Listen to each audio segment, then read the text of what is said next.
बेटी चुड़ैल की परी वाला कार्टून। एक समय की बात है। एक गुफा में एक चुड़ैल रहती थी। एक बार वह एक बच्ची को जन्म देती है और जन्म देते ही मर जाती है। बच्ची बहुत जोर जोर से रो रही थी। उसी समय आसमान से कुछ परियां गुजर रही थी। वे बच्चे के रोने की आवाज सुनकर नीचे आती हैं। अरे, ये तो चुड़ैल की बेटी है। लगता है ये इसको जन्म देते ही मर गई है। अब इस बच्ची का क्या होगा? मुझे लगता है हमें इस बच्ची को अपने साथ लेकर जाना चाहिए। ये तुम क्या कह रही हो? ये चुड़ैल की बेटी है। हो सकता है ये भविष्य में हमारे सब लोग के लिए घातक सिद्ध हो। हाँ, पर हम इसे यहाँ छोड़ भी तो नहीं सकते हैं। ये अभी अभी तो पैदा हुई है और इस दुनिया में इसका कोई भी नहीं है। मुझे तो कुछ समझ नहीं आ रहा है। हमें क्या करना चाहिए? रानी परी, आप ही बताइए। आप सबसे बड़ी और समझदार हैं। हमें क्या करना चाहिए? मुझे भी लगता है हमें इस बच्ची को अपने साथ लेकर जाना चाहिए। हाँ, मैं जानती हूँ ये चुड़ैल की बेटी है, पर हम इसकी परवरिश अपने तरीके से करेंगे और इसको अच्छी शिक्षा देंगे, अच्छे संस्कार देंगे। ये बिल्कुल हमारे जैसी बनेगी। और फिर सभी परियां बच्ची को अपने साथ लेकर स्वर्गलोक चली जाती हैं। सभी परियां बच्ची का नाम प्यार से समीरा रखती हैं। परियां बच्ची का बहुत ध्यान रखती थी। बच्ची धीरे धीरे बड़ी होने लगती है। अब बच्ची को शिक्षा के लिए गुरुजी के पास भेजने लगती हैं। देखो तो, ये फिर से आ गई है, काली परी कहीं की। हमारे पास बिल्कुल मत आना। वहाँ पे परियों के बच्चे उसको अपने पास नहीं आने देते थे। वो चुपचाप बैठी रहती थी, ना ही उसको अपने साथ खेलने देते थे। और इसी तरह सभी बच्चे उसका अपमान करते रहते थे। पता नहीं मुझे क्यों ऐसा लग रहा है कि समीरा कुछ समय से बहुत परेशान है। वो ना पढ़ाई में ध्यान देती है, ना ठीक से कुछ खाती पीती है। हाँ हाँ, तुम सही कह रही हो, मुझे भी ऐसा ही लगता है। तब सभी परियां मिलकर रानी परी के पास जाती हैं और रानी परी को सारी बात बताती हैं। रानी परी ये सब कुछ पहले से ही जानती थी, पर अब रानी परी की भी चिंता बढ़ने लगी थी। तुम सब जाओ, आराम करो, मैं समीरा से बात करूंगी। समीरा बेटा, मुझे बताओ, तुम्हें क्या परेशानी है? तुम इतनी चुप चुप क्यों रहती हो? तुम खाना भी नहीं खाती हो, तुम शिक्षा पे भी ध्यान नहीं देती हो। रानी परी, मुझे आप एक बात बताइए। आप सब इतनी सुंदर है। अगर मैं आपकी बेटी हूँ तो मैं इतनी काली और बदसूरत क्यों हूँ? कोई भी मुझे अपने साथ खेलने नहीं देता है, कोई भी मुझे अपने साथ बैठने भी नहीं देता है और कोई मेरे साथ पढ़ता भी नहीं है। अरे बेटा, कैसे बात कर रही हो? ऐसा कुछ नहीं होता है। तुम हमारी सबसे प्यारी बच्ची हो। तुम सबसे अलग हो क्योंकि तुम्हें कुछ अच्छा करना है। परियां हमेशा इसी कोशिश में लगी रहती कि समीरा खुश रहे। वो कभी उसके साथ खेलती तो कभी उसके साथ पढ़ाई करती थी। ऐसे ही समय बीतता जाता है और समीरा बड़ी हो जाती है, लेकिन समीरा का अभी भी वही हाल था। वो बिल्कुल भी खुश नहीं थी। रानी परी, हमें लगता है समीरा अभी भी खुश नहीं है। समीरा जैसे बचपन में थी वैसे ही अभी भी रहती है, हमेशा उदास। हमें समीरा के लिए कुछ करना चाहिए, पर समझ नहीं आ रहा है हमें उसके लिए क्या करना चाहिए। मैंने समीरा के लिए कुछ सोचा है। मैं चाहती हूँ कि वो कुछ टाइम के लिए धरती लोक पर जाए और वहीं पर रहे। धरती लोक पे मेरी एक दोस्त रहती है, सोना परी। कुछ समय पहले सोना परी को एक लड़का पसंद आ गया था और उसने उससे शादी कर ली और वो वहीं पर रहती है। सोना परी की एक बेटी भी है, माही। थोड़े टाइम अगर समीरा धरती लोक पर रहेगी तो वो देखेगी कि जो लोग दिखने में बदसूरत होते हैं वो भी कितने खुश रह सकते हैं। लेकिन रानी परी, समीरा के सर पे सींग है और धरती लोक पे ऐसा किसी भी मनुष्य के साथ नहीं होता। लोग इसको वहाँ पर रहने नहीं देंगे। हाँ रानी परी, सब लोग समीरा से डर जाएंगे और उसको वहाँ से भगा देंगे। तब तो उसके साथ और भी बुरा हो जाएगा। नहीं, मैंने इसके लिए भी कुछ सोचा है। हम सब मिलकर जिन बाबा को प्रसन्न करने के लिए हवन करेंगे और उनसे प्रार्थना करेंगे कि कुछ समय के लिए समीरा के सर से सींग गायब कर दे। फिर सभी परियां ऐसा ही करती हैं और जिन बाबा खुश हो जाते हैं। बोलो, मैं तुम्हारी पूजा से बहुत खुश हुआ। तुम लोगों को क्या चाहिए? ये हम सबकी बेटी समीरा है।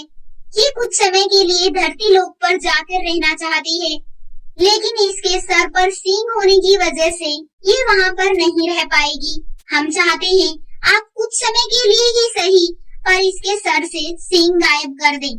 ठीक है परियों, तुम जैसा चाहती हो वैसा ही होगा। और फिर जिन बाबा ने समीरा के सर से सींग गायब कर दिए। रात को तेज बारिश होती है, बिजली कड़कती है और सभी परियां समीरा को धरती लोक पर भेज देती हैं। सोना परी समीरा को अपने घर ले जाती है और अपनी बेटी से मिलवाती है। माही, ये समीरा है और ये कुछ समय के लिए आज से हमारे साथ ही रहेंगी।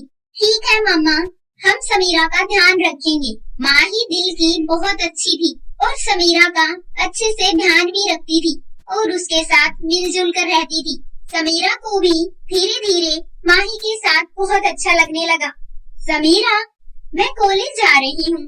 तुम सारा दिन घर में बैठी बैठी क्या करती हो? आज तुम भी मेरे साथ कॉलेज चलो। और फिर वो दोनों कॉलेज चली जाती हैं। अरे, ये लड़की दिखने में कितनी काली और बदसूरत है। हाँ, पता नहीं कैसे कैसे लोग कॉलेज में आ जाते हैं। अरे, तुम लोग ये सब क्या बोल रही हो? इसमें उसकी क्या गलती है? उसको ये रंग भगवान ने दिया है। हर इंसान को जीने का हक है। अरे, ये कितना अच्छा इंसान है। इसको दूसरों की भावनाओं की कद्र है। अब समीरा अक्सर माही के साथ कॉलेज जाया करती थी और राहुल को ही देखा करती थी। मुझे ऐसा लगता है कि समीरा राहुल को पसंद करने लगी है। राहुल दिल का तो बहुत अच्छा लड़का है, पर वो समीरा को पसंद नहीं करता है। एक दिन समीरा घूमते घूमते उसी गुफा के पास पहुंच जाती है जहाँ पर उसकी माँ रहा करती थी और समीरा का जन्म हुआ था, और उसी गुफा के पास बैठ जाती है। अरे, पता नहीं क्या बात है, मुझे यहाँ पे कितना सुकून मिल रहा है। मुझे यहाँ पे बहुत अच्छा लग रहा है। तभी वहाँ पर एक दूसरी चुड़ैल आती है। अरे, तुम कौन हो और यहाँ पर कैसे आई? मैं सोना आंटी और माही के साथ रहती हूँ। बस घूमते घूमते यहाँ आ गई थी। मुझे यहाँ पर आकर अच्छा लगा, इसलिए थोड़ी देर यहीं पर बैठ गई। क्या तुम इंसानों की दुनिया में रहती हो? लेकिन तुम तो चुड़ैल हो, फिर इंसानों की दुनिया में क्यों रहती हो? नहीं आंटी, मैं चुड़ैल नहीं हूँ, मैं परियों की बेटी हूँ। मैं पृथ्वी लोक पर कुछ समय के लिए रहने आई हूँ, और आप भी दिखने में मेरे जैसी ही बदसूरत हैं। हाँ, क्योंकि तुम भी एक चुड़ैल हो और ये सच्चाई तुम मान लो, इसीलिए तुम भी मेरी तरह ही दिखती हो। नहीं, मैं चुड़ैल नहीं हूँ। और समीरा रोते रोते वहाँ से भाग जाती है। एक दिन समीरा एक अंधी बूढ़ी आंटी की मदद करती है जिसका एक्सीडेंट हो गया था और उसको घर तक पहुँचाती है। ये सब राहुल देख रहा था। अगले दिन जब समीरा कॉलेज पहुँचती है तो राहुल उसको प्रपोज करता है। समीरा, मैं तुमसे शादी करना चाहता हूँ, क्या तुम मुझसे शादी करोगी? लेकिन मैं तो दिखने में इतनी बदसूरत हूँ, फिर भी तुम मुझसे शादी क्यों करना चाहते हो? क्योंकि तुम्हारा दिल बहुत अच्छा है और जिसका दिल अच्छा हो उससे सुंदर दुनिया में कोई और दूसरा नहीं हो सकता। समीरा खुश हो जाती है। उधर सभी परियां समीरा से मिलने के लिए धरती लोक पर सोना परी के घर आती हैं। समीरा कॉलेज गई है, बस आती ही होगी। क्या समीरा यहाँ पे खुश है? हाँ, वो बहुत खुश है। पर तुम लोग इतनी टेंशन क्यों लेते हो? हम सबका परिलोक में समीरा के बिना बिल्कुल भी मन नहीं लग रहा है। हम उसको वापस लेने आए हैं। तुम सब पागल हो क्या? वो एक चुड़ैल की बेटी है। मुझे लगता है अब तुम्हें दोबारा उसको परिलोक नहीं लेके जाना चाहिए। वो भविष्य में परिलोक के लिए खतरा बन सकती है। आखिर है तो वो एक चुड़ैल की बेटी ना। सोना परी, आज के बाद इस तरीके की बात समीरा के लिए नहीं बोलना। वो हमारी बेटी है, हम सब की बेटी। उसके अंदर हमारे संस्कार है जो कभी भी धोखा नहीं दे सकते हैं। समीरा ये सब सुन लेती है और उसको बहुत बुरा लगता है। वो सोचती है, मेरी परी माँ मुझसे कितना प्यार करती है। मैं एक चुड़ैल की बेटी थी फिर भी उन्होंने मेरे ऊपर विश्वास किया और मुझे इतने अच्छे से पाला पोसा। मैं मेरी परियों माँ के साथ परीलोक वापस जरूर जाऊंगी। मैं इतनी भी स्वार्थी नहीं हो सकती हूँ। फिर वो राहुल और माही को बुलाती है। राहुल, मैं परीलोक वापस जा रही हूँ, लेकिन तुमने मुझे जिंदगी जीने की सीख दी है, जिस वजह से मैं बचपन से लेकर आज तक खुश नहीं रह पाई। तुमने वो वजह मेरी जिंदगी से मिटा दी है। मैंने तुमसे और माही से सीखा है कि जिंदगी में कैसे खुश रहा जाता है। मैं चाहती हूँ तुम और माही दोनों शादी कर लो, क्योंकि माही बहुत अच्छी लड़की है। मैं तुम्हारे लिए बहुत खुश हूँ, पर तुम हमसे मिलने के लिए आते रहना। उसके बाद समीरा अपनी परियों माँ के साथ परीलोक चली जाती है और हमेशा खुश रहती है।